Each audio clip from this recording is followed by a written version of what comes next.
welcome to everybody to the Radical Anthropology group for this session with Ivan Tacey.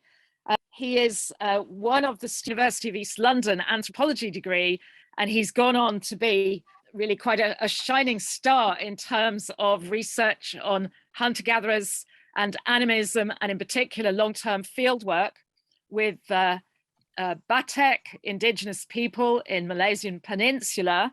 He's going to talk to us today on Batek narratives.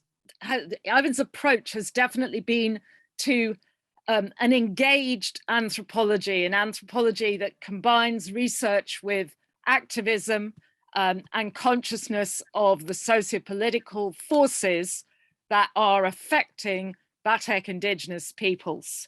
And this is going to come out, I believe, today in this talk on predation and monstrosity among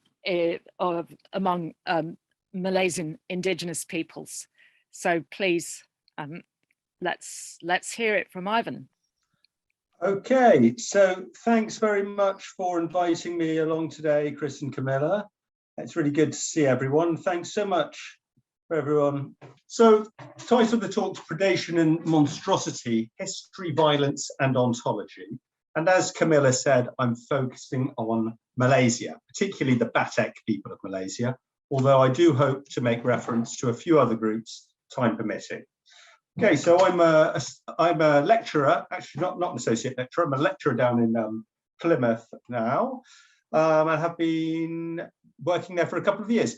So I've worked with the Batek of Malaysia since around 2006. So I doubt many of you have heard of the Batek, but they're a hunter-gatherer group from central Peninsula Malaysia, if you look at this map on the right here.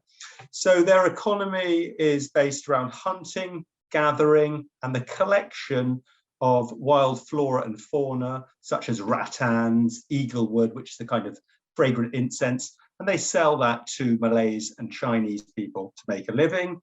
And then when they want, they can survive off hunting and gathering. But their economies are quite mixed these days. Sometimes they work as tourist guides, sometimes they clear swidens. And if you look at the map again, this kind of light green area, that's a national park, Taman Negara. All around it, that white area, used to be forest till quite recently, really, till the 70s, 80s and 90s, and now has almost been completely clear-cut and replaced with palm oil. Okay, so let's go through. I'll tell you a little bit about them. So I've spent about 24 months, just over 2 years working with them in total. And I work all over that large area we saw with lots of different groups and the slightly different linguistic groups. People live slightly different kinds of lifestyles, some hunting more, some more settled due to the circumstances they find themselves in. So that's why I describe them here as hunter-gatherer collectors / post-foragers, okay? Because some of them really, you know, they're really living right on the edge of the forest. And even though everyone does go into the forest, they're by no means full-time foragers, those people living on the edges, okay? Most groups traditionally have been, or all groups were gender egalitarian. However, there has been recent changes as people have been forced to convert to Islam and Christianity, and with the kind of encroachment of a market economy, things are changing. So the Batek are classified as Orang Asli, which it's a term that means original peoples. It's rather like First Nations of Americas or Aboriginals of Australia.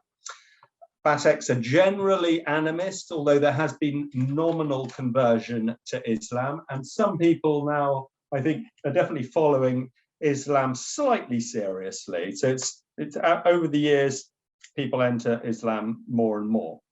There's roughly around 1,500 to 2,000 Batek in total, including this smaller subgroup of around 300 Batek Maya. So currently they face problems from deforestation and mining, so resource extraction, So of course, as a forest people, they don't want this to happen. Their worlds, they're on the kind of the frontiers, if you like, of the apocalypse. You know, they see their worlds falling apart in front of them, you know, the forest being ripped to pieces and bulldozed down, which is an extremely traumatic situation to find themselves in. They have no land rights, they're politically marginalized. As people can no longer continue their traditional way of life, they're forced into poverty. Right. I've got that anarchist sign there because, as I said, they're a gender egalitarian group. And in Batek life, personal autonomy is highly valued, okay? But alongside mutual sharing. So this egalitarianism, gender egalitarianism, there's no chiefs, men are not more powerful than women, there's no corporate groups, there's no age sets, people are equal, you can't even boss your children around. So because of that, I kind of like to see them as kind of embodying the values of the French Revolution, if you like, or the Russian Revolution, and they are very much anarchists in the way they have these high levels of individual autonomy, which is not to be equated with individualism, but also extremely high levels of sharing. Okay, so here's some guys on the left hunting in the forest. They've just collected this hawang tortoise that they're going to cook up. And on the right-hand side, we have my friend there preparing his blowpipe back in 2014. So life in the forest can be a lot of fun, but it's increasingly rare to find groups living full-time in the forest today. Okay, and although things are definitely changing rapidly now, Bateks are not and have never been isolated from the outside world. So you can see in these pictures, we've got pictures of tourists coming in, we've got TVs. That picture on the bottom left is taken from quite a deep forest camp, and the one on the bottom right from a settled village. But it's not just in the modern period that Bateks have been connected to the outside world. As collector traders, they have had relationships with Malays and other groups for thousands of years, which kind of fluctuate from being peaceful to being rather violent, or them being victims of violence. We'll come to that shortly. So I just thought I'd show you a few pictures. So this is a kind of camp on the edge of a rubber plantation here, a Batek Maya group. It's 3 ladies live in this area, 2 sisters and their friends and children. So I would kind of describe the forest as an interconnected space where exchanges and interactions with outsiders are commonplace, and life is marked by an ambiguous and fluid alternation between the life world of the forest and that associated with Malays and other outsiders beyond the forest. Okay, that's really worth remembering. Don't think about these people as somehow being separated or isolated from the outside world. They have never been, and their choice of not becoming Malay peasants, if you like, joining the outside world, a choice. It's not due to geographical isolation, which many TV programs kind of get wrong, okay, and as they try and exoticize hunter-gatherer people. Okay, so I want to say a little bit about their cosmology or their mythology. So Batek say that the world was created long ago as Tuhan, God, whisked up earth in a kind of whisked up water into a froth, and that became like earth-like, and then he put that on the back of this giant turtle snake, or naga, as it's depicted in the picture on the right here. So the world is kind of, Batek cosmos, if you like, is divided into 3 parts. We call it a tripartite cosmos. So you've got the earth where we live on the back of this turtle snake. And that turtle snake holds back this giant, enormous underground sea. And if she becomes angry and moves, the waters come flooding up through the earth. Above, so you've got this lower world with the naga down there and the sea, the middle earth where we are, and then the sky world where you have this thunder deity called Gobar or Kai, who we'll come to shortly. You also have a kind of the heavenly immortal ancestors, if you like, who are called the Halat Asal, the original creator beings. And this is also the land of the dead in the sky. Right. And these are kind of united, if you like, that's held up through a central pillar. And I'll come to that shortly, try and show you some pictures of similar things. Okay. So this landscape that they live in is characterized by jungle or thick rainforest interspersed by mountains and limestone karsts. And I'm working on an illustrated monograph about the Batek this year. Okay, should be out later in the year.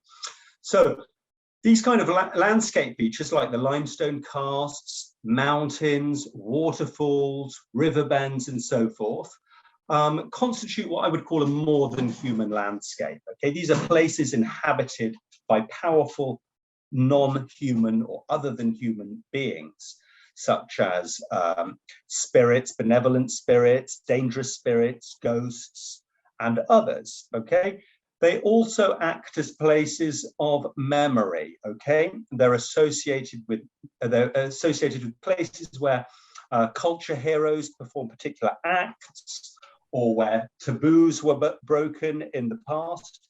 And as such, they can be seen by what Mikhail Bakhtin called a chronotope. And this was a term used by an American anthropologist, Keith Basso, in his work about the Western Apache. Okay, chronotope coming from chronos, meaning time, and topos, meaning place. So it's places that can join time and place. And Basso describes them rather beautifully like mnemonic pegs where you can hang your memories of the past on. Okay, so they hold masses of mythological, mythopoetic, and historical significance. Right, next slide. How do I do that? There we go. Right. Okay. So also these kind of castes are commonly described by the Batek as being the remains of these ancient primordial world-creating Naga.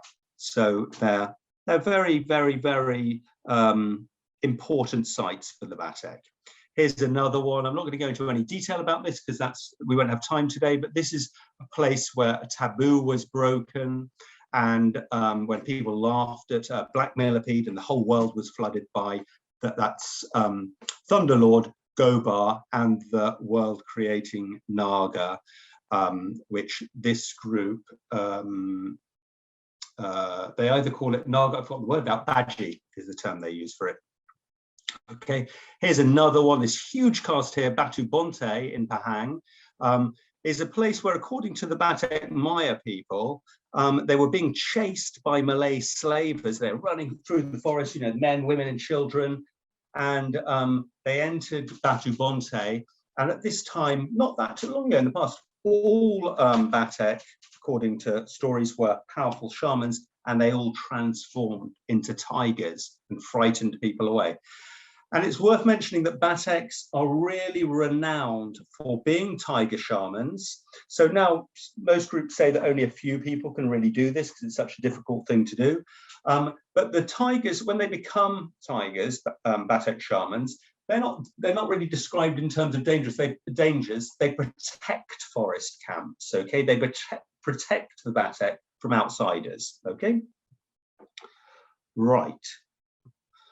Here's another place. This place is Batu Papan, which is a site of historical importance because Bateks tell a story about here where they were being, a group of 3 people were being transported by Malay slavers north from Batek Maya territory towards Batek Day territory in Kelantan. They were going to be sold off up there. And this is a place where some Batek escaped their slave raiders. So in the past, they were slaved by Rawa people of Indonesia, Batak people, another group from the Lake Toba region who raided Batek areas and other Orang Asli areas for slaves, Malays, normally not local Malays, and even Thai groups coming down. It's not situated that far from Thailand. Okay, let's move on.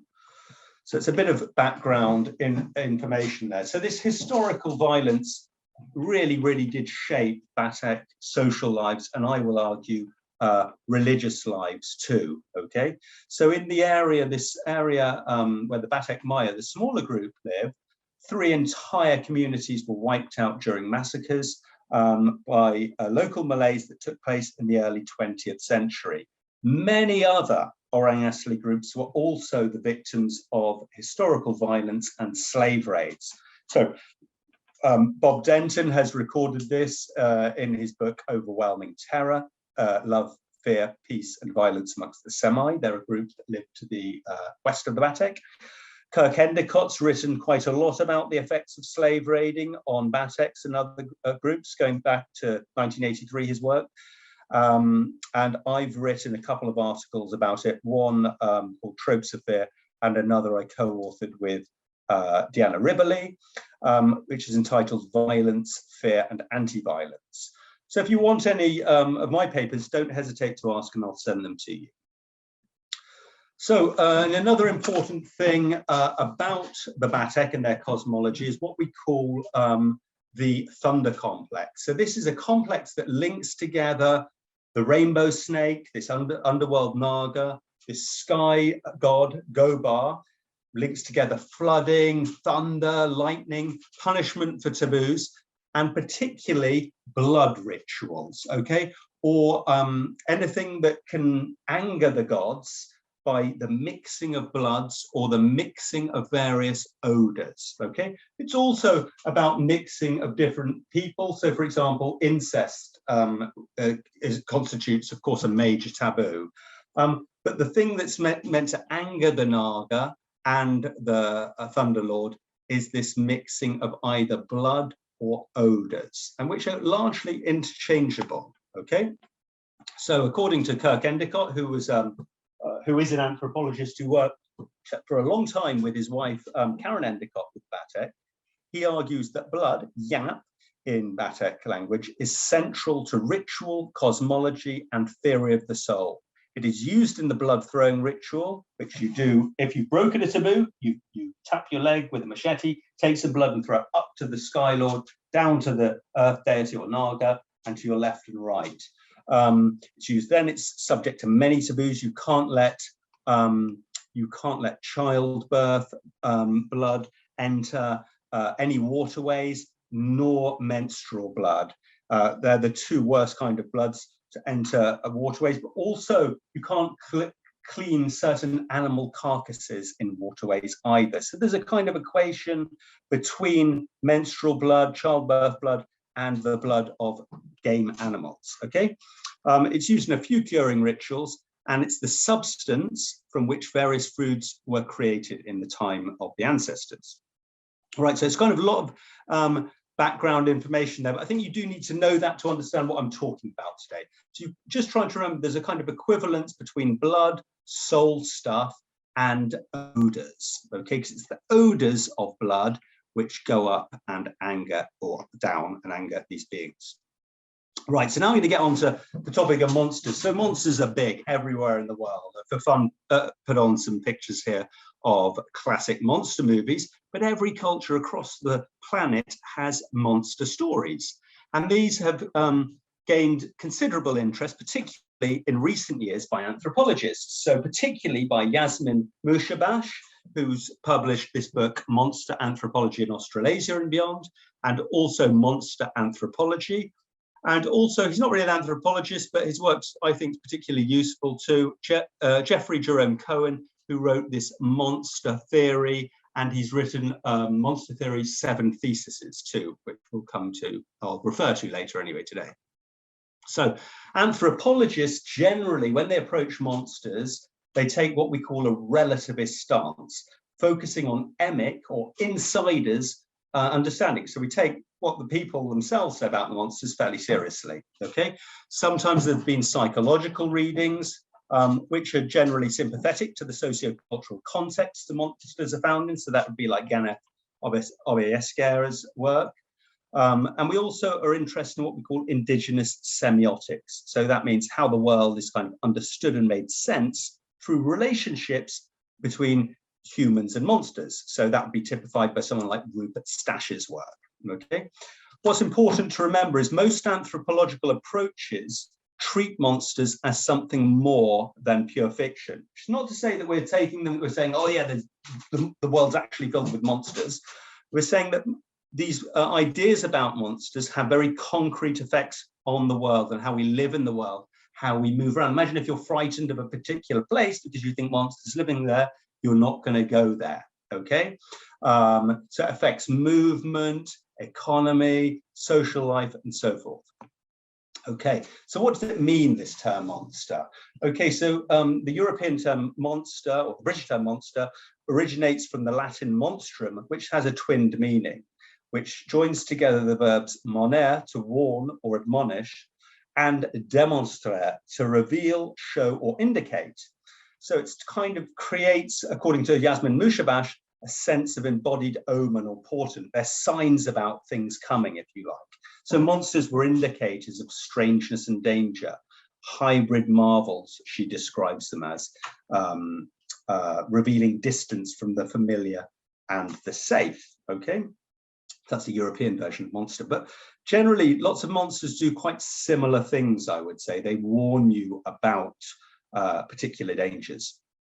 Okay, in recent anthropological approaches, we've had a move away from kind of what we could call textual or symbolic or representational approaches to more tangible embodied linkages between monsters and the world. And we're particularly interested, well, I am especially, and quite a few other people are too, working in South America and Australia, in how specific monsters emerge during specific times, especially during traumatic events, so colonization, rapid environmental change, medical experiments conducted on the poor, so forth. And there's been an increase in what we could call ontological approaches, which ontology refers to ways of being or relationships between different beings, whether they're human or non-human.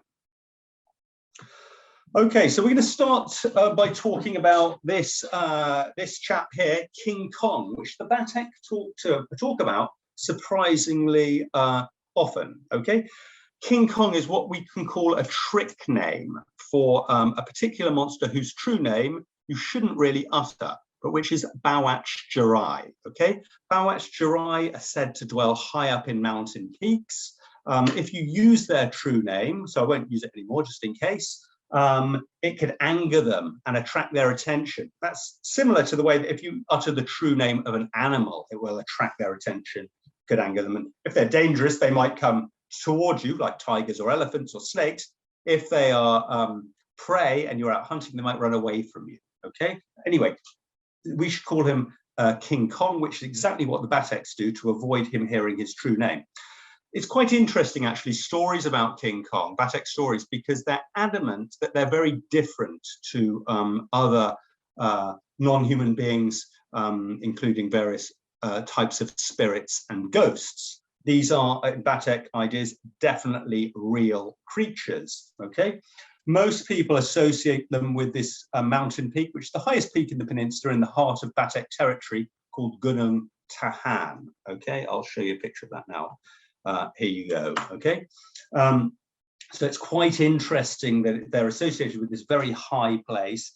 And when they're angered, they're said to throw huge boulders down at people encroaching on their territories. And they're said to thirst for humans' blood, hearts, and eyes. These are the parts of the bodies where life force, nyawa, is particularly condensed, okay? So they're associated with bloodthirstiness and violent behavior. Although if you leave them alone, they're not going to bother you generally. Some people told me, oh, they're fine actually, as long as you don't get in their way. And one friend of mine, he said he claimed to have seen one at a place called Wasrangsil in Kelantan, and he described it as large as an elephant, covered in bodily hair, with human-like hands and eyes, but with a rhinoceros-like horn in place of his nose.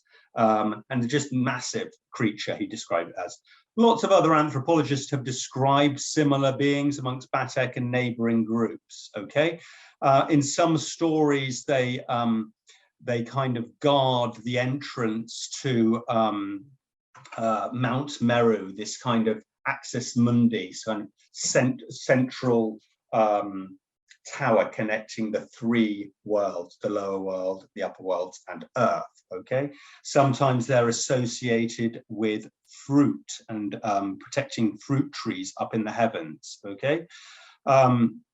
Anyway, when I was doing my field work, Batek in Kelantan told me that they weren't particularly worried about Batek Jurai, but they were worried about tourists climbing this mountain, because of course, tourists like to climb big mountains, and so they're going up there, and Batek thought that this could anger the Bawat Jurai, who's sometimes a singular being, sometimes a multiplicity, like many of the Batek non-human entities.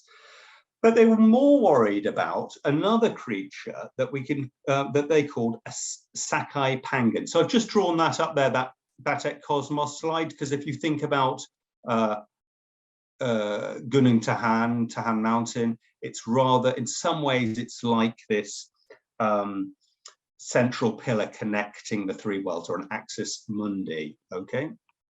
Right, anyway, so, and that's a picture there of Sami cosmology, which is remarkably similar, okay? And lots of other indigenous cosmologies are quite similar, as you probably know, some of you may know. Okay, so Batek monsters like King Kong, Bawat Jurai, typically dwell in these kind of liminal places, okay? Caves, mountains, swamps, and other places. It could be a hollow within a tree, for example. And they've got these hybrid forms that meld anthropomorphic and zoomorphic characteristics. So the next group I'm going to talk about are Sakai Pangan, which are kind of were tigers. So remember what I said at the beginning, that Batek shamans are renowned for being able to turn into powerful tigers who protect their own communities. But Sakai Pangan is something completely different. Sakai Pangan are a kind of reverse were tigers. In human form, they're said to resemble Malays. And Malays are the archetypal other for Bateks. They're the kind of ethnic other who have historically kind of predated upon Bateks, if you like. They're the dominant political group in Malaysia. So even though sometimes they have friendly relations with Bateks, they don't always, but they're much, much more powerful than Bateks, okay? While shamanic Halat tigers are said to protect Batek communities, these Sakai Pangan embody uncontrollable violence. So if you see one in the forest, you've got to run, get out of there straight away. And they're said to be able to transform by swallowing these stones. What they call these stones? Batu Penangis, a weeping stone, you could translate it by it. And if once they defecate out that stone again, they can transform, and they keep this stone hidden somewhere in their bodies. In their tiger form, the only kind of sign of their true nature is said to be their eyes, which are larger and more slanted than that of normal animals. So you can kind of tell them apart by their eyes, telltale sign. But all that they want is blood, okay? And they eschew any other foods in human or animal form. They're said to dwell in caves, and they were particularly, when I was doing my field work, and Diana Rivoli, my good friend, who's an Italian anthropologist, they were associated with a particular cave called Gua Telinga, which translates roughly as ear cave, which was located fairly near the Taman Negara Park headquarters at Kuala Tahan, okay? It's worth also noting that these shamanic tigers, which are not just the human shaman tigers, they're also ancestral creator beings that can visit Earth as tigers too. They're also associated with another cave right at the heart of Taman Negara. So there's a kind of mirroring there of them. And these locations are separated by 25 kilometers. Anyway, Kuala Tahan's located near here, and about 100,000 tourists in non-COVID periods would visit the park each year. And many of them will go along and visit Batek camps for a kind of ethnotourism, and do kind of ecotourism in the forest and visit places like these caves. So by visiting the caves, it was really said to kind of, Batek's getting really worried about it. They said, when these outside tourists would come in, they would bring in their smells of the city. Remember what I said about smells before? And these kind of non-forest smells are like pungent deodorants, fragrant soaps, perfumes. And these sounds and smells, loud, raucous tourists shouting and laughing, can cause the fury, not only of those really powerful entities that I mentioned earlier, the Thunderlord and the Rainbow Snake, but also of these dangerous non-humans living on Earth. So Deanna's actually written about how at one point, suddenly the ceiling of Gua Telinga, this cave, collapsed, okay? And supposedly the Sakai Pangan just ran from this cave. There's two things that I would like to mention here. So first of all, is the etymology of this term. So Sakai is a Malay term which is used to refer to many Orang Asli groups, and it has the connotations of words like slave, serf, or nigger.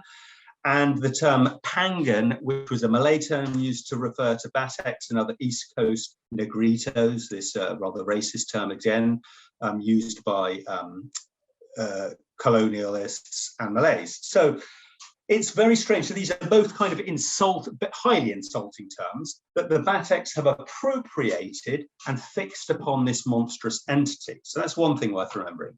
A second thing is, I think this kind of fear of the Sakai Pangan might relate to other fears of the forest. So you've got these noises and smells brought in by tourists, but also there was another group of outsiders entering the forest. So all across Taman Negara and the forest there, I was told stories about poachers from Vietnam, Thailand, Indonesia, and Cambodia who were heavily armed, who would come in hunting tigers, hunting elephants, and they had weapons caches in the forest. They were extremely dangerous. So many people told me, oh, sakilye, it means I'm frightened, these people will kill me. Okay, so you've got, in the past, the forest was considered very safe space away from outsiders, but now you've got these incursions of outsiders coming into the forest, and perhaps these kind of stories of these monsters is related to that.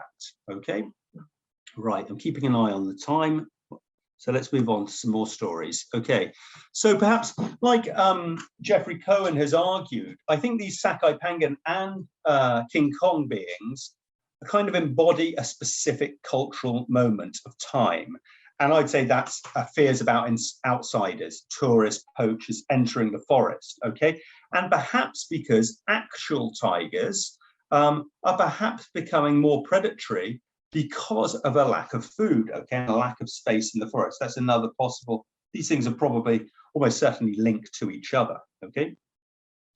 Right, and in some ways, these Sakai Pangan and King Kong figures are similar to beings we find in other parts of the world, like the Caraceri, which is a fat-stealing figure whose hunting grounds are the Bolivian and Peruvian Altiplano, and they're commonly also associated with outsiders and strangers. And Caraceri assume the guise of foreign or religious persons, or in the present day, anyone who doesn't really fit into a community. So according to some anthropologists working in South America, Caraceris are representations of asymmetric relations between colonial powers and the exploitation, if you like, suffered by indigenous people. Okay, it's worth remembering another of Jeffrey Cohen's ideas about monsters, and this is monsters as harbingers of the category chaos. Okay, of course they're kind of confusing. They're half human, half animal, or mixing and melding different animal features together. They live in these marginal places, swamps, caves, and mountaintops. They appear at times of crisis. So perhaps they're representative of what you could call ontological liminality, or kind of fears about and transformations of relationships between different types of beings. Okay. The next creature or monsters we're going to talk about now are Penyakit. Okay, so we're going to talk about two more groups of monsters. So Penyakit were described to me as soul devourers, disease-causing beings. Okay, they're generally said again to live in swamps, caves, hollows of trees. And when I asked what they said, Batek told me, oh, Batek Maya particularly, it's Batek Maya that talk about Penyakit in this way, unlike Batek Day. They said they look like the monsters you get in Indonesian or Thai horror films, which is where I've taken this image from. Okay, so There are various kinds of Penyakit. You've got Penyakit Batak, which are human-like beings said to dwell in caves and trees within the forest. Penyakit Jinn, who are described as gigantic entities lurking in rivers, swamps, and marshes. And there's a few other types of Penyakit too, okay? I can't talk about them all because we just simply don't have time, okay? So it's worth thinking about the language that they're using. So Penyakit is also a Malay term, which means in Malay thought, disease in modern Malay, but in before modern medicine arrived in Malaysia, it was the term meant similar to Batek, disease causing spirit too. So it's kind of monsters. I've got a book around here filled with Malay versions of monsters. I can't find it right now. Okay. Anyway, the terms Penyakit Batak. So these are the human-sized ones who are, you know, they prey upon Batek souls. So if you dream, I'll give you some examples first. So imagine you fall asleep, you're dreaming, your soul leaves your body and goes for a wander around the forest, okay? If at night, one of these Batak, Penyakit Batak is out hunting food, it will see your soul as food, hunt it, take it back to its cave, cut it up with its weng, its machete, and start consuming it, your soul. And then if you wake up in the morning feeling ill, that's probably because it could be because your soul's being eaten by one of these Penyakit Batak. Or you could just be walking through the forest in the daytime and they encounter you and they see your soul, they see that as food, they do exactly the same thing. Penyakit Jinn attack you in the same ways.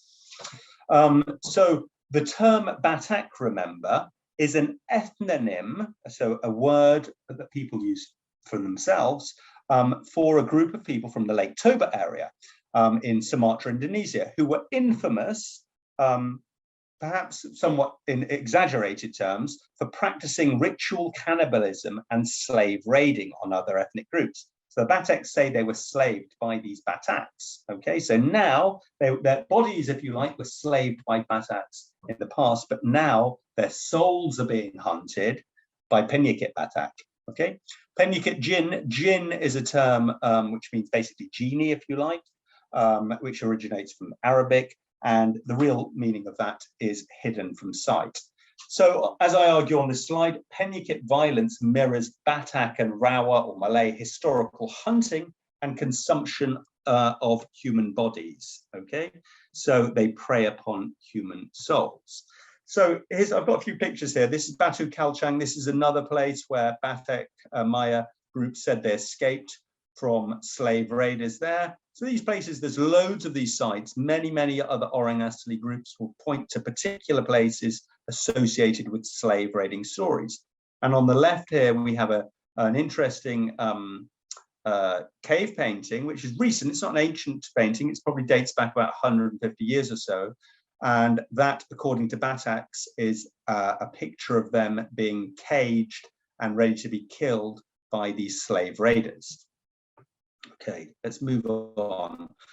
So here, this is quite important too. So this is a picture of a Batek trancing ritual. It's kind of this group were explained to me how they go into shamanic trances, and so you've got this male shaman in the center, surrounded by a group of female singers who he can't really perform his rituals without them. So these groups would be singing, the women would be doing choral singing and music making with bamboo stompers, and probably people will be using a kind of flute, a nose flute, and be singing. And as they sing, and use these beautiful fragrances, they will invite spirits into their body. And when they've got all the spirits in the body, then the shaman's soul will leave his body, and accompanied by that from these women, and then they can go a journey across the cosmos. But if somebody's soul has been stolen by one of these disease-causing monsters, the shaman's job is to recover it. So his soul will leave his body and he'll fly through the kind of, the invisible world, the world of spirits, if you like, and he will look for this soul. And if he manages to find your soul before you die in reality, he'll bring it back to your body, place it back in your body, and that will cure you from illness. It's a typical type of shamanic healing. You find versions of that all across the world. In Amazonia, it's very, very similar, in fact. Okay, So another one of Jeffrey Cohen's ideas about in this monster theory book, he argues that the monster dwells at the gate of difference. So they can be seen as incorporations of the other or the beyond. So in this way, monstrousness can be seen as grounded in ethnic, racial, sexual, or gender difference. And ethnic others are dehumanized. But if you think about the Batek example, probably for quite good reason, you know, if you imagine you've gone through these experiences of incredible historical violence, it is rather like being attacked by monsters. Okay, so I kind of think there's something kind of psychosocial transformation of traumatic historical experience going on there. On the left here, by the way, on the right, I mean, on the top right, you've got another version of this Cariceri from South America.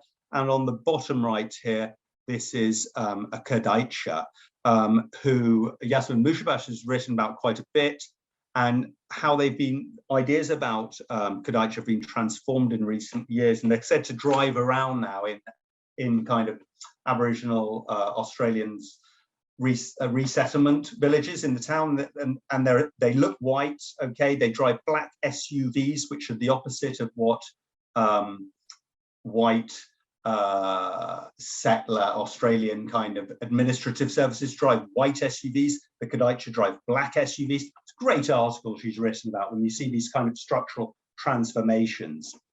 Okay, next slide. Okay, so finally, I want to get to this topic, which I'm really trying to rethink my ideas about some stories about which called Bulo Mako. It's a particular character, and various similar stories of kind of ogres. And I'm started really thinking about these again, following a talk that Camilla gave down at the University of Plymouth a few weeks ago.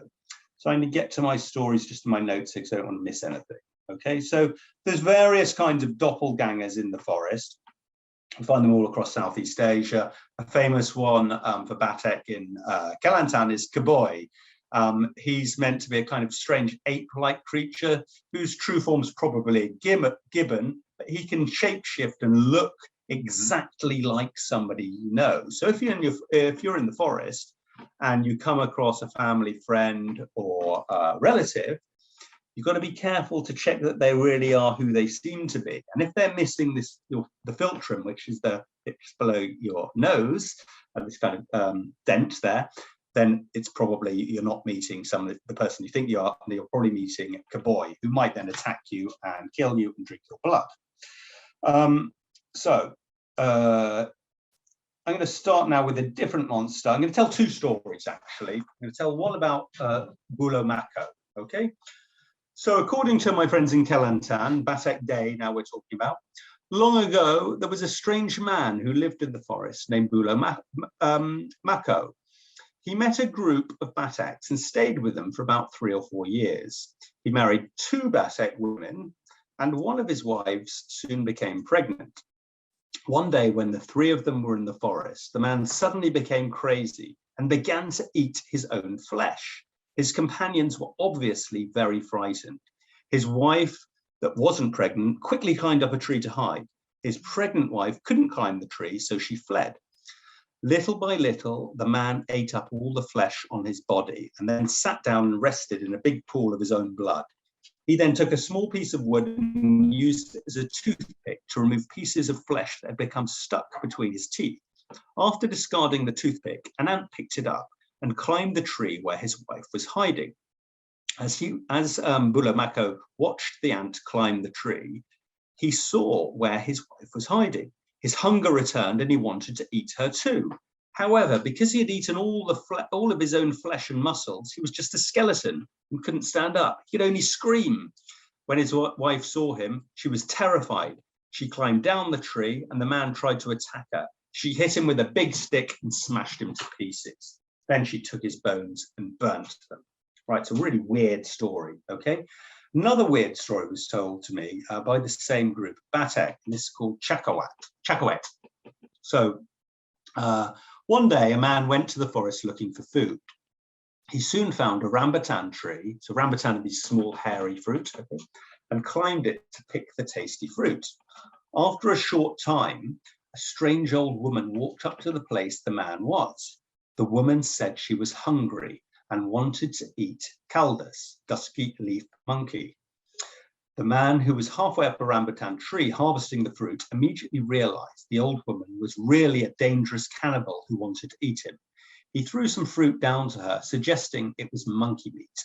Smelling the fruit, the old woman kept up the pretense that it was monkey, but she could smell the odor of the man on the fruit. As she became more and more excited, she started to play with herself, fondling her breasts and vagina, which created a strange music. The man was frightened by the music and knew the woman wanted to eat him. When she left to get an axe to chop the tree down, the man hurriedly climbed down from the tree and fled back to his camp. Okay, so I'm going to stop that story there. Okay, we've been about 3/4 now, so I'm going to kind of sum things up there. That's a story that actually I want to discuss at the end of the talk, if that's possible. Okay, but there's various ways of interpreting it. Are these two characters just kind of ethnic others? Perhaps, but I think there's something more than that going on. They're very kind of ambiguous figures. They're confusing basic foodstuffs. Why are they mixing up? They're mixing up kind of sex and food in strange ways. Anyway, as I said, we'll leave it like there for now because we are running out of time. Okay. So, oh, sorry, I jumped too fast there. So, in some ways, monsters like this police the borders of the possible. Okay. They transgress sexual norms and norms of incest. So these kind of monsters embody sexual practices that we just definitely shouldn't do. Okay, they're doing the opposite of what should be done. Okay, not just in terms of sexual practices, but also in terms of eating practices. In my last two examples. Okay, I'm going to skip that one. We don't need it. Okay, so Amazonian anthropologists like Philippe de Scola and Eduardo Viveros Castro and Carlos Fausto interpret monstrous relationships between spirits, humans, and animals as what they call kind of venatic cycles or venatic ideologies or cycles of predation. And amongst groups neighboring the Batek, we find similar things where, for example, humans hunt animals. Okay, so to animals, we kind of appear as monsters as we hunt their flesh, but then they counter-predate upon us when we're sleeping and our souls are wandering, and the souls of animals then become kind of monsters devouring our souls. Okay, so he describes this as the two peoples, the animal people, if you like, and human peoples, constitute the whirling totality of eater and eaten, the wheel of predation forever changing place, as humans kill and devour the flesh of animals, which are the materializations of demons, and demons kill and devour the souls, which are the spiritualizations of humans. This is the grinding wheel on which both people are crucified, endlessly returning cruelty for cruelty, terror for terror, death for death. Right. I don't think what's going on with Batek is exactly the same as that, personally. Okay. And I think what's problematic, I mean, Bob Denton's work is very different to that of de Scola, Viveros, de Castro, and Fausto. He's talking about a group that neighbor the Batek. I'm sure what he says is quite true for the Samai, but it doesn't seem to work exactly for the Batek.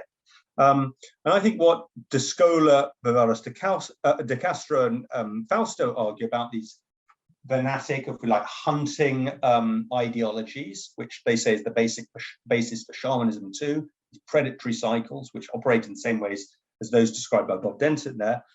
In the Amazonian version, they don't talk about history or politics at all, which is somewhat problematic for me. Okay, so I would say these kind of ontological forms and practices, or animistic forms and practices, in other words, relationships between humans and non-humans, should not be considered as hermetically sealed or objectified. They're unstable, shifting, and leaky. History and politics impinge upon and interfere with them, as I hope we've seen in numerous ways. So some preliminary questions and conclusions. Okay, so again, this is a work in progress, so I hope you can excuse me from not giving you something more concrete. Okay, I'd like to start with a question, why do we see very similar predatory beings in so many cosmologies? So, I made reference to predatory beings in South America and Australia briefly. I could have said a lot about Amazonia. So I think that's really worth thinking about, okay? And I've touched upon similar themes in my talk about rainbow snakes and the Thunderlord before. Belaundi has suggested the need for what she calls a cross-cultural snake-like theory of blood, articulated around the notion of change of skin and body. Could this kind of help us? Okay, so I think some of her ideas are particularly useful. She talks a lot about olfaction and blood in similar ways to myself, and she draws in her ideas, I think, from Chris's work on sex strike theory, okay? A third point, what similarities are there between Batek ogres and Hadza ogresses? Okay, so that's a question I want to ask Camilla, and we can discuss in the discussion if we've got time for that. The last point, okay, I talked a lot in my talk about kind of historic transformations of episodes of violence in the past and the present. However, I think it's extremely likely that some of these creatures or monsters are extremely old. So they predate colonialism, probably predate as well, some of them, even the time when Malays moved into the peninsula, okay? So Malays arrived in Peninsula Malaysia long after Bateks, okay? So are there ancient origins for any of these myths, or are they all reflective of historical experience? I would say that, okay, all myths have been transformed and transformed all the time by history and politics, but that's not to say they might not have ancient origins, okay? And how does it all link up with Knight, Power and Watts's work on the origins of culture and sex strike theory, okay? Right, so that's the end of my talk today. Sorry I had to skip a bit, but I think I was talking for way too long already. Thanks.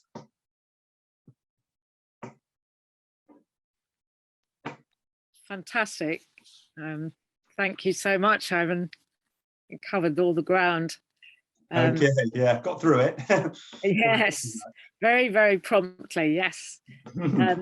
Anybody who'd like to come up with questions and comments, that there's a lot to go on. I will say something for the Hadza in a minute, but let's, anybody else, any thoughts on monsters? This, yeah, Chris, anyone? Ian, do you want to go? You're muted, Ian. Yes, it's just a sort of a fairly recent development in South African rock art research. A site that was recently discovered, which didn't fit vast corpus of material that people were already familiar with, which has very monstrous figures, mostly in white. And it seems to fit what you're talking about very, very well. I mean, it seems to be a very late period of rock art relating.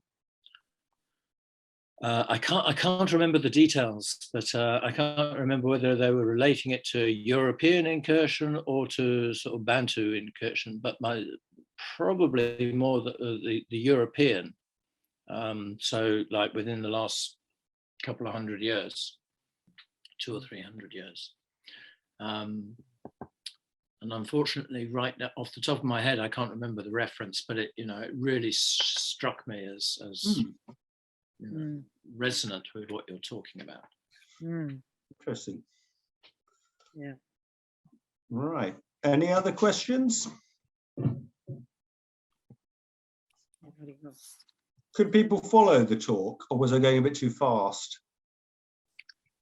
I think it was very clear. I think it went just right. I think it's absolutely fascinating that we should be, particularly like Knight, Power, Watts and the time-resistant syntax, we should be much more aware of of this shift of kind of structural ancient structures in relation to history and violence. Because we've tended, like you say, with Descola and Viveros de Castros, to look for the kind of hardcore that doesn't change, rather than, although that's not always true. Obviously, Chris, just a week or so ago, talking about the Wives of Sun and Moon and so on, thinking of and some of the South American stories like Monmaneki, thinking of it in terms of some big shift from an earlier to a later stage. But I think an attitude like Peter Gow's, maybe Denise would like to say a bit more about that, that shows how those old structures get used anew and made into quite novel configurations. Absolutely, I think this is a really, really important point indeed. Thanks. Denise, do you want to say something? You're muted, Denise. I just have a question first. Can you let us know how people cure themselves if they have this soul loss? Is it always through a shamanic trance, or are there other ways that they heal themselves? Right. If a monster has taken your soul, you've got to get your soul back, okay? And so the shaman would bring it back almost always for something like that, because it's kind of serious illness, okay? But there are other ways of curing, often that involve cooling down the body, because heat is considered as dangerous. So remember, the forest is always associated with coolness. Outside plantations, towns, cities associated with Malays and Chinese as hot. Batek curing magic is always about cooling down the body, okay? The immortal ancestors, if you like, these Hala Asal, are said to have clear, pure blood, kind of immortal dew called mun, okay? And if, as a human becomes a shaman, his body is reconstituted, remade, if you like, and his blood is replaced, his normal warm blood is replaced with this cool, immortal moon blood, which is really interesting because in it's not meant to be, it doesn't, the way Batek described it doesn't sound too violent, but you have very similar things going on in Amazonian shamanism where your body is reconfigured to be a shaman, but that involves really this hideous violence of your soul being ripped apart and put back together as an immortal. So lots of kind of forms of shamanism have similar things going on. But the Batek tends to be quite a soft, gentle kind. The Batek are really non-violent people. And just to link this to what Camilla said, I think when we talk about kind of the ways these ancient structures are transformed, we have to pay particular attention to internal socio-political organizations. So for example, the Bateks are a gender egalitarian group who's perhaps have become even more non-violent because of their experience of external violence. But their organization is really different to a lot of the Aboriginal Australian groups that might be dominated by men who have got this secret knowledge from women. And Chris, I was reading Chris's chapter about rainbow snakes again the other day, and he talks about a super interesting example from, where would it be, northeastern Australia, where there's a kind of ritual contest between men and women about this sacred knowledge. So that's a kind of in-between example there. And I think, you've got to take, in Amazonia, for example, many groups are dominated by men, and they have all these stories about men stealing power from women. Papua, it's the same kind of thing, So for me, I think when you work like I do amongst the Batek or Camilla amongst the Hadza, we should probably expect very different stories. So anyway, Denise has got a question. Camilla's probably got something to say, I guess. Do you think, though, that, can I just go on, do you think that although they're images from of outsiders, that actually what is happening is it's about reconstituting people's own values and their own medicines and their own way of Sure, definitely, yeah.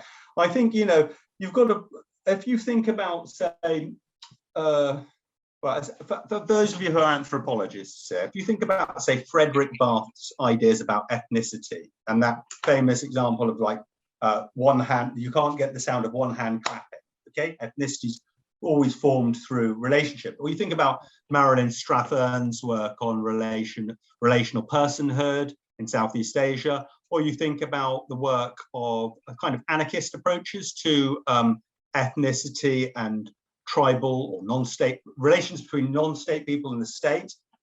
They all work through these ideas of relationality. But I think you've got to think as well, before there was a state, there was other things happening. You know, it's not like people existed in some kind of vacuum void on their own before. So yeah, I think we've definitely got transformation. But if you, for example, I'll give you one example. So the Naga in Batek thought is clearly ancient, the most ancient being, I think, on the planet, okay? Which you've probably all heard about, I hope, through listening to Chris and Camilla's talks, yeah?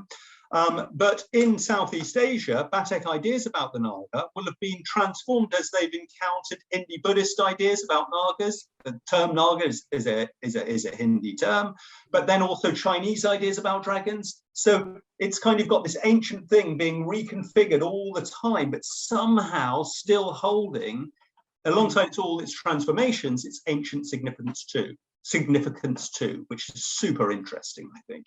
Yeah. Okay, there's a few questions in the chat, I think. On somebody asking Chirag Chitar on suicide or unexpected deaths. What are the Batek view of suicide and unexpected deaths? Okay, I'll start with suicide. So once I was, there was this old fellow in a village of Peninsula, okay, in Malaysia, and he'd obviously had something wrong with him, and he would kind of always shuffle along. I really felt sorry for this. He was a really old chap, couldn't really look after himself, so I'd buy him, when traders came in, I'd buy him some fish and stuff like that. Then one day a Batek friend said to me, a young man said, "Why are you always buying him stuff?" And I said, "Well, you know, he hasn't got really any family, no one seems to take much care of him."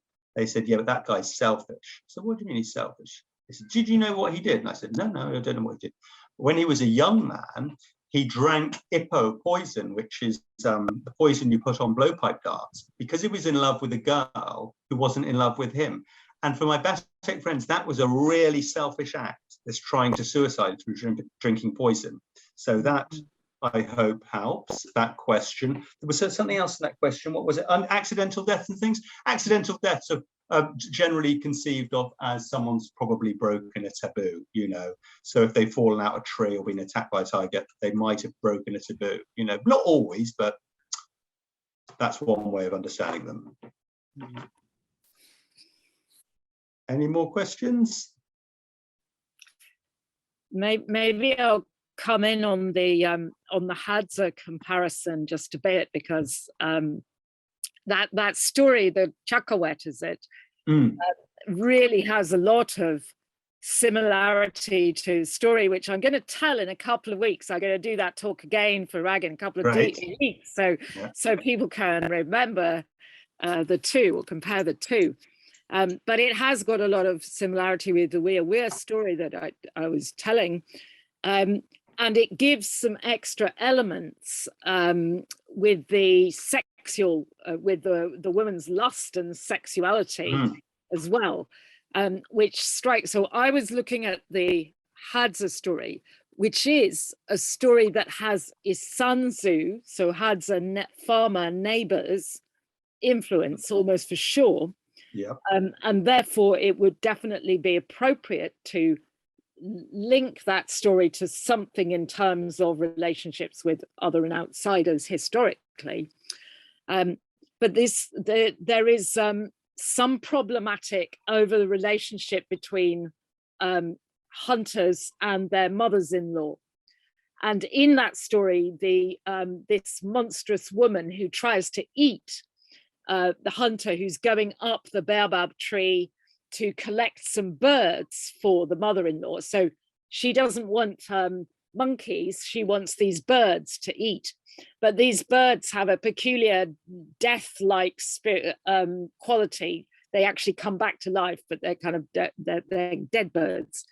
And in the end, she eats the her grandchild, the hunter's child with her daughter.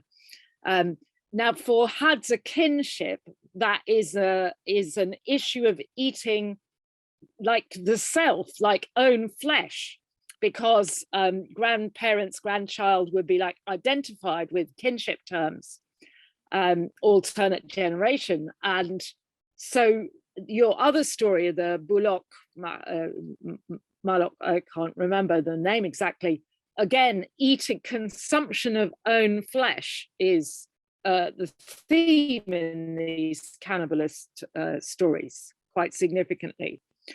So there are very old structures there, and we also have a structure of the tree which bears similarity to the kind of bird nester style. Chris was talking not long ago of the Jack and the Beanstalk story, the connection of sky and earth and so forth, which is also there in both of these stories, the Malays one and the Hadza one, going up. So I've talked about the story in terms of kind of bride service relation and tension of mother-in-law, but also potentially having some implications about male initiation, potentially some esoteric connections there.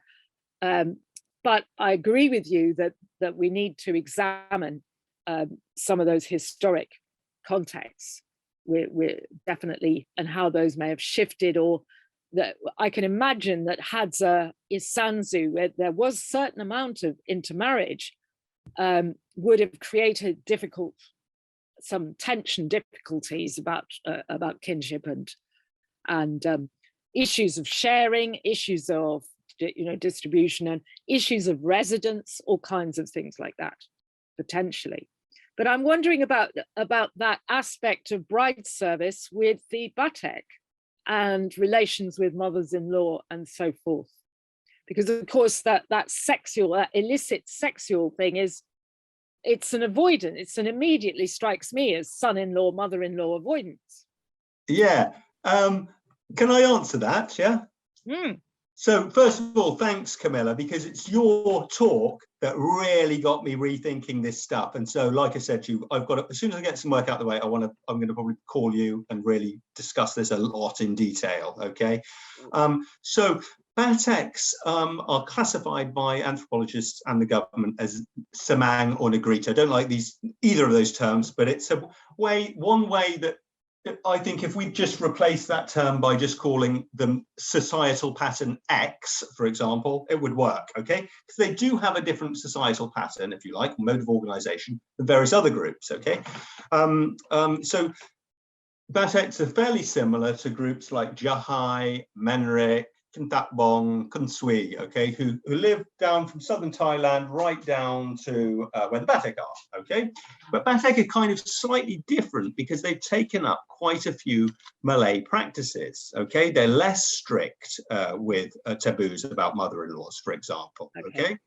And there's less of what Jeffrey Benjamin calls a patrilineal bias in tracing ancestry. So, for example, amongst the Jahai, and I'm going to give you a quick myth by them in a sec, if you come across your mother-in-law when you're coming back a lot through the forest, you see her or hear her, you jump off the path, run into the forest and totally avoid her, okay? And so that's the same amongst all these other Semang groups, okay? Bateks don't so much, although there are avoidance rules, but it's just not as extreme at all, okay? Because they've become more Malayized. But it's normal because the Bateks live in this place which is along these major trade routes. So they've been in that's what I'm saying about history and politics. They've been in contact for ages, okay? So I'm going to tell you this Jahai story, which is very similar to Bulo Mako, okay? So this is recorded by Cornelia van der Slees in 2000, who sadly passed away. She was an anthropologist who was doing great work amongst the Jahai, okay? So in the Jahai version, a man lured 3 of his sons one by one into the forest before killing and consuming them. After eating his sons, so eating his own flesh, like we said, yeah, like you said, he wrapped their bones up in bundles under a tree. His wife managed to escape by hiding in a tree, so very much like the Batek story. And the man, whose hunger for human flesh had not been quelled, ends up consuming the flesh of his own arms and legs. So even more eating their own flesh thing. Yeah. Where am I? When the woman finally, Jai woman this time, descended from the tree, she called her relatives, who beat the man to death, causing him to transform into a common species of edible yam. So the transformation there. And when the bones of the 3 sons were scattered around the forest, they became all the other species of edible yams. Okay, so the yam is the most important type of what we call carbohydrate food that you would eat. Okay, so it becomes this cannibalistic story, becomes a story of fertility, and there's other kind of similar stories I could mention about that. I think Chris had a question there, probably. Well, not exactly a question, but I suppose what I noted was the degree to which your monsters are kind of not just different from the rainbow snake as in my book Blood Relations, but pretty much the opposite. I mean, maybe that's just because that's what's going on there, but what I mean by that is obviously in my argument in the book, there's always been danger, and for women there's always been, in particular, the danger of assault by the opposite sex, rape. And the whole point about the rainbow snake is that it's resistance to rape. The rainbow snake is, in my argument, not really a sort of fantasy rock python or water snake. It's a all too human picket line of solidarity linked with menstruation of the moon to protect each other, including their sons and brothers, against this. In this case, it's not slave raiders and colonialists attacking them. It's just their own men who can sometimes be pretty dangerous, and you need to take action against them to prevent being raped. And that's always been a kind of issue for humanity. So here we have the apart from as you mentioned, the tiger. You're saying that the tiger can actually be on your side, very much a protective spirit, but pretty much all the other ones you've been mentioning were sort of intrinsically monstrous and dangerous.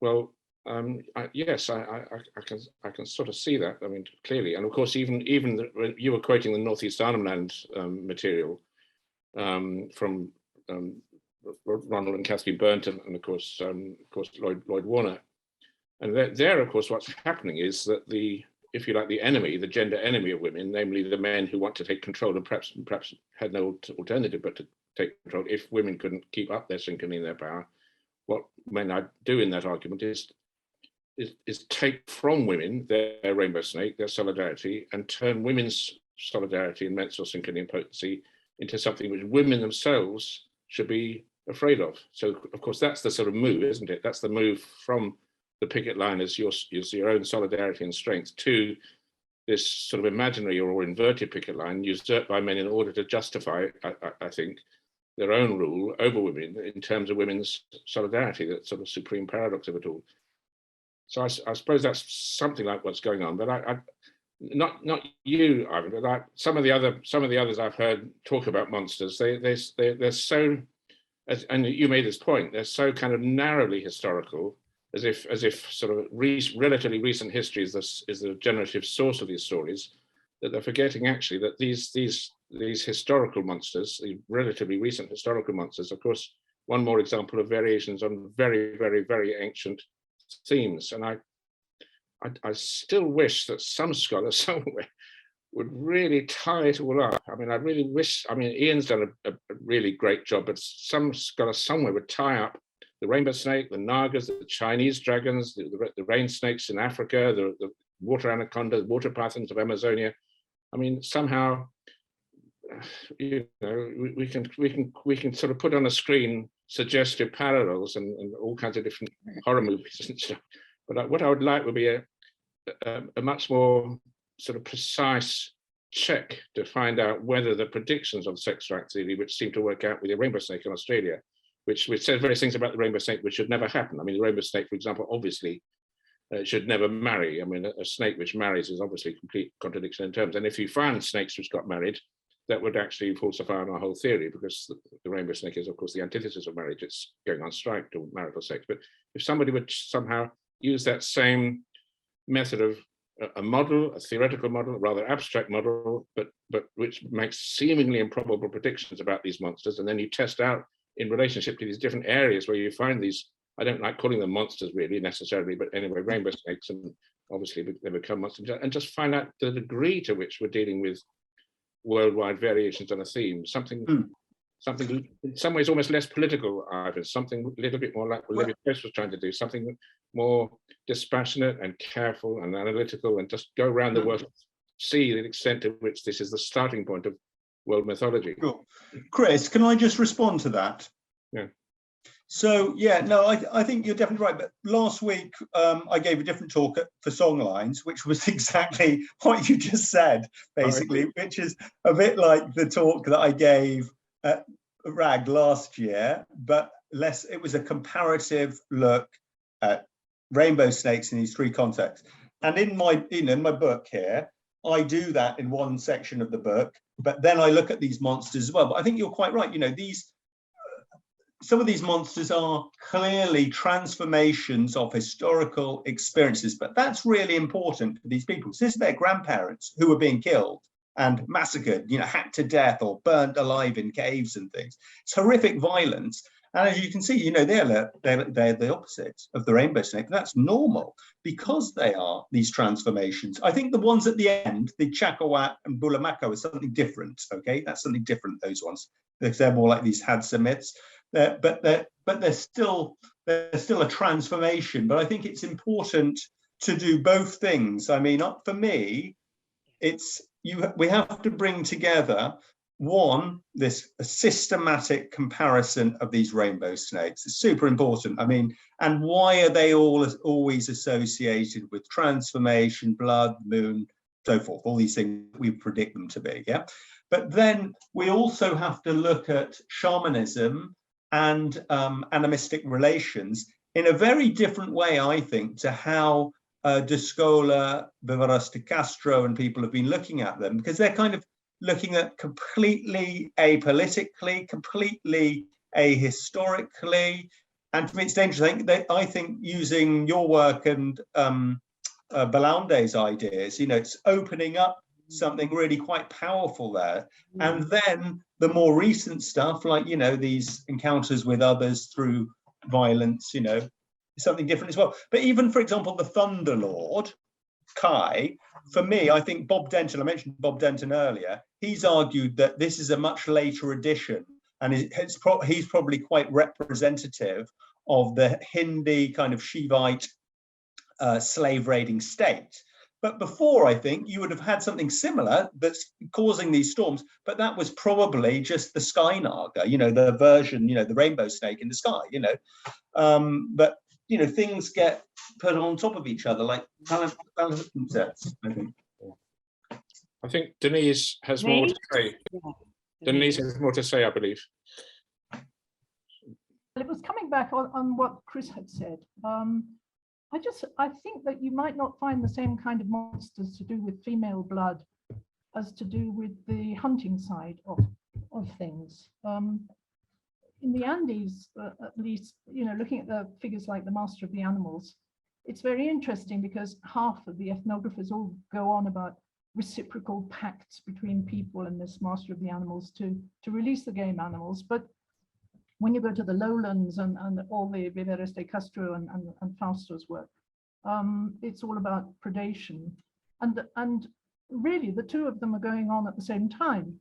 You've got to have the reciprocity to get your web of exchanges and reciprocal exchanges and sexual relations, but you've also got to have predation. And it's as if it's just the human imagining of accomplishing, breaking a taboo and having to accomplish a taboo. Because if you just have a discourse about reciprocity and so on, there's no force, there's no devil that will make you behave properly towards the animals of the hunt and so on and so on. So, there are different realms of monsters, I would say, rather than being able to find a universal agreement between them. Well, I don't think we're trying to find a universal agreement. I mean, it's much more of an idea of an underlying logic, an underlying grammar, an underlying syntax, isn't it? Variations on a theme. I mean, I was hugely influenced by Lévi-Strauss, even though I think he had everything completely upside down with his origins model, and most of his conclusions are pretty, I don't know, sort of laboured and long-winded and inconclusive. But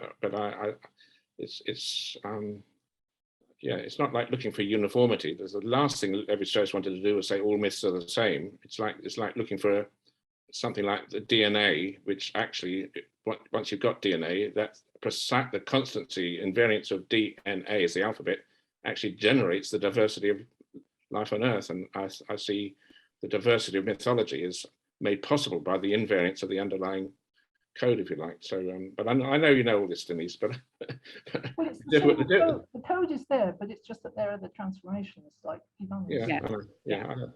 mean, the model surely is Peter Gau's work to a large degree.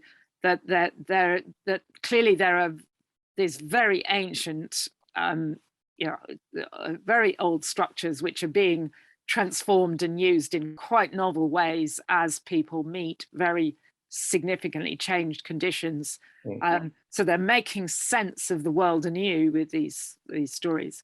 But I think Ivan may be onto something with, that there may be aspects where we keep very ancient structures and aspects where there are very strong, powerful transformations that invert things like Gobar from much, much earlier forms. Ian, do you want to have another go? Yeah, I mean, this is thinking on my feet, but what it reminds me of is like one of the contrasts in Bushman ethnography is the difference between Kwa, who is the overseer of menstrual observances amongst the Kham, who are the most southern Bushman group we know of, and who probably had least interaction with farmer pastoralist economies. And so Kwa is quite a well-developed figure. It's sort of and is the epitome of potency. It is really extensive power with which the girl is identified. Now, in the northern groups, you don't. It's quite hard finding an equivalent, and what you find instead is a fairly muted, repeated reference to underground snakes or real snakes. It doesn't really matter who present a danger to the girl if she breaches any taboos. And it's not developed. On the other hand, those same non-groups seem to have more of a sort of ogre, sort of all-devouring monster trope in their mythology. And I think there's something going on there that I certainly haven't explored, but I think it could be quite productive at looking at that diversification within the Bushman variation. Because I mean, those northern groups are much more, had a longer history of interaction with farmers and pastoralists. I'm just going to say one thing. I'm sure, Ivan, you've published on this elsewhere, and I'm really a bit ashamed I haven't kept up with your work anywhere near as much as I should have. But one thing in this particular talk is missing, of course, is laughter. And I'm just wondering how that connects up, of course, because you did mention very, very briefly at the very beginning, laughing at a black millipede, which caused a terrible disaster, terrible cosmic. But I'm particularly interested in laughter these days, especially laughing at animals as causing huge amounts of punishment. But maybe you've talked about that in another talk or another thing you've written. Yeah, I could definitely talk about that another time. It's a huge topic. I mean, but for Bateks and most other Orang Asli groups, you know, you don't laugh at animals. There's been quite a few different anthropologists that they'll try and make kind of organize this. Oh, you can laugh at that animal, not that one. To tell you the truth, it's almost like you just don't laugh at animals, basically. That's the main thing, because there's certain animals you should laugh at. You definitely shouldn't laugh at things like millipedes, bugs, snakes, and so forth. But there's a lot of other animals that kind of change between groups, and people got quite a few anthropologists got in Malaysia at least got quite obsessed with which animals you couldn't laugh at. I think the important thing is it's animals in general, but also there's lots of other things. You can't point at the moon or the rainbow. You can't laugh at them, of course. You can't laugh at bees. Bees are associated with Gobar and stuff as well. But it's like laughing, of course. I mean, what's her name? Alice has written a little bit about this. Alice Rudge, yeah. You know, people get carried away and they really do crease up, laugh. And Alice said in one of her papers, she started talking about my paper, Tropospherence. She was saying Ivan's kind of creating this idea about Bateks being very worried in the forest, but people do really laugh and stuff. She's right, but people are really, really worried too. Do you see what I mean?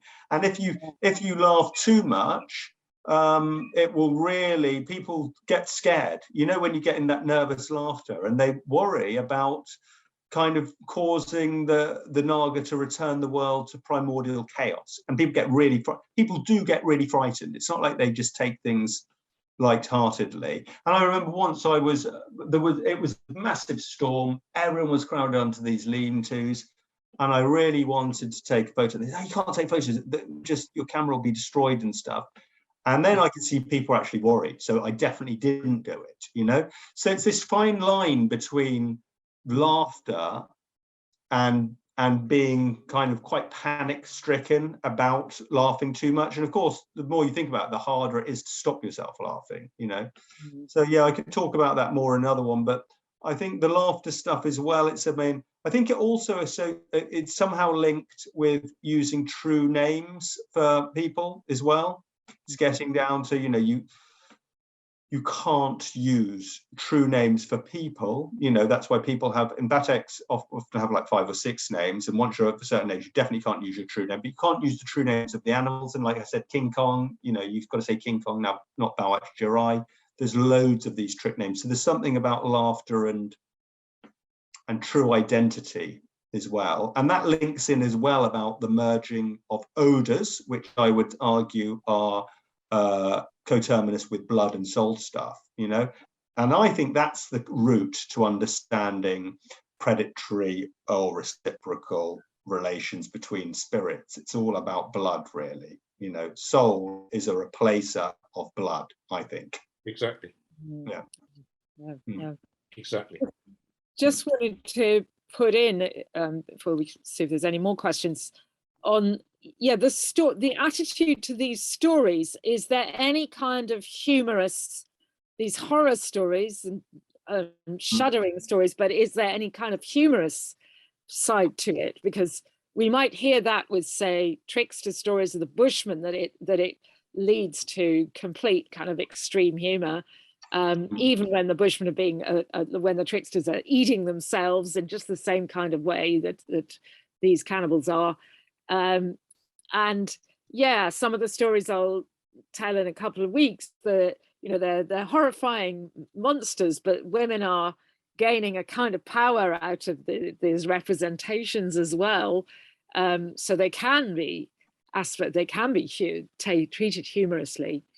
And there's one, before you answering that, there's also the aspect of noise. I mean, noise connects to laughter, I would guess, in terms of the original syntax, because in the Chakawat story, the old woman, she's playing with herself sexually and she makes noise, which reminds me, music. It reminds me also of the bull roarer stories that Chris used to bring out, where the bull roar is the noise of the blood, And also, Chris, one of the Australian stories, and I can't remember the details, is it Mutahir? So one of these old mothers who used to eat and swallow, who gets hunted down and killed, and she dies with this noise.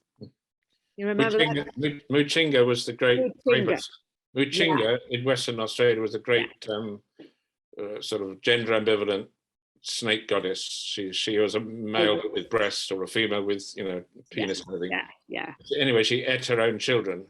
Yeah, exactly. Exactly. And then as punishment, she was killed, of course, by left hand and, you know, right hand. But anyway, the critical point is that as she died, her dying cry in the form of blood splashed into the tree, the bloodwood trees around. Yeah.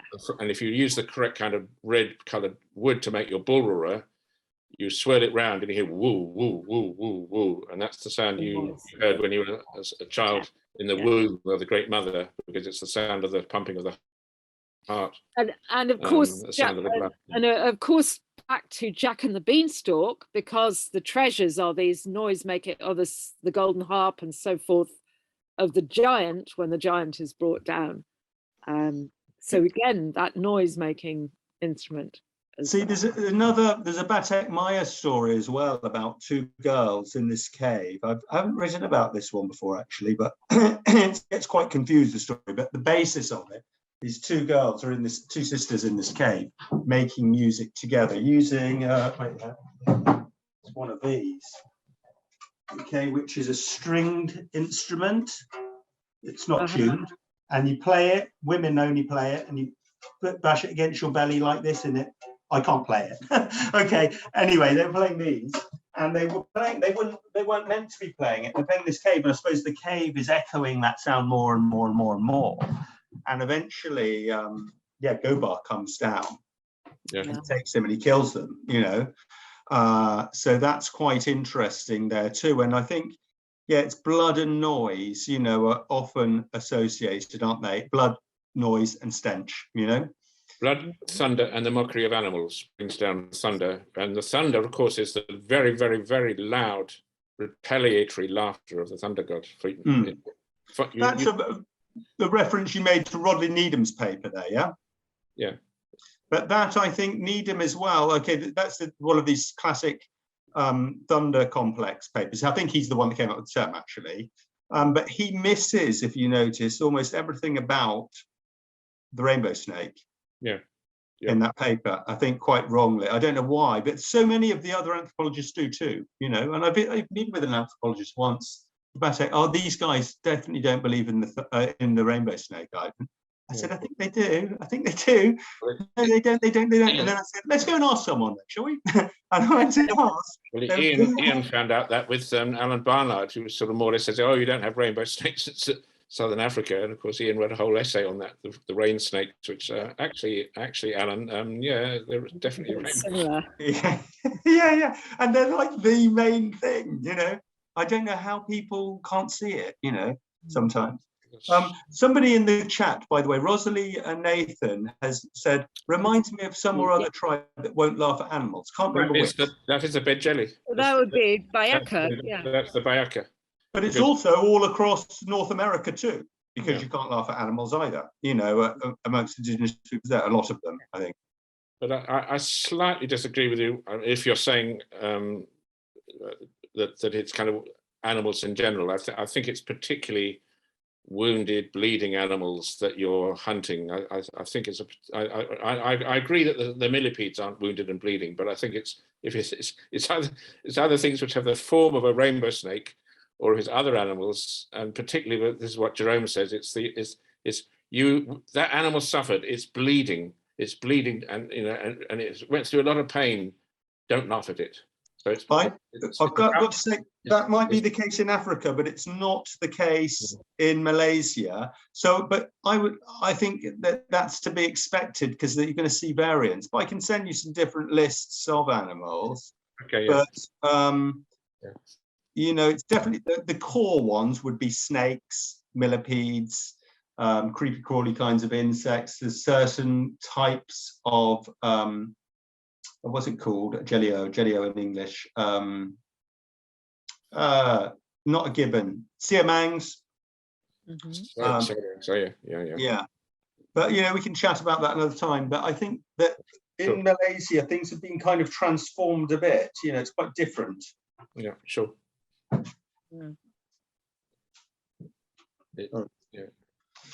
It's just that my own feeling about it is that you don't laugh at the blood. That's somehow at the basis of it all. And sure. Yeah.